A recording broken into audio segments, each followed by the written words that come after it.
57% of those polled say Dick Cheney is hurting the Republican Party and needs to hush. Those polled, Republican insiders. In our fourth story on the countdown, your own people have had enough, Mr. Vice President. If you can still hear me amid the echo of your own voice, Mr. Vice President, hello? The former vice president has, of course, placed himself in high rotation lately. Not only are he and Mr. Limbaugh easily filling the mammoth GOP leadership vacuum, there appears to be no criticism of Cheney from prominent Republicans, but a poll of GOP insiders by the National Journal has evidently been liberating. Since Mr. Cheney left office, he has hurt the Republican Party. According to 57% of respondents, 33% say no, he's helped. With the comments of those polled fleshing this out a little bit, he seems determined to vindicate his decisions and policies even if it damages the GOP's recovery. And it has. Cheney represents the grumpy intolerance that has come to characterize the GOP. Get off the stage. Another one. There is nothing Dick Cheney can say or do to help the Republican Party today. The best thing he can do is disappear for the next 10 years. And among those favoring Cheney speaking out, some degree of recognition that it still comes with a price. He is a target for Democrats, but he helps motivate a base that is in a state of hibernation.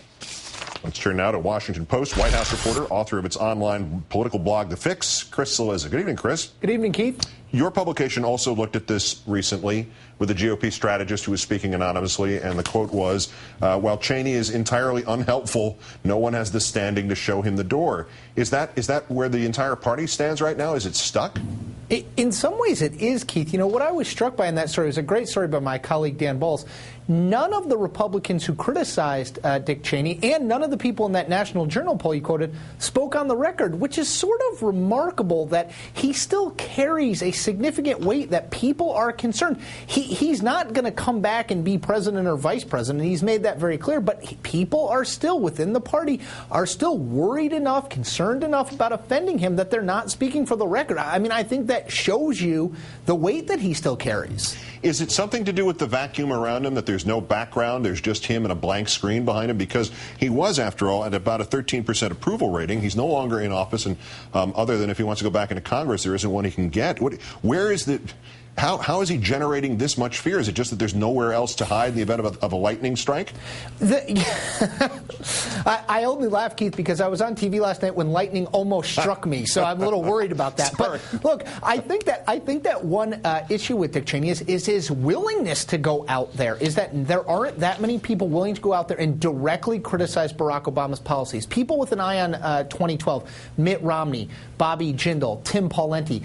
Most of them are in the background at the moment. They'll pop up here and there and offer a criticism maybe of the economic policy, maybe of the foreign policy, but it's not a sustained critique like you're seeing from Dick Cheney. So part of it's just he's willing to put himself out there and do it.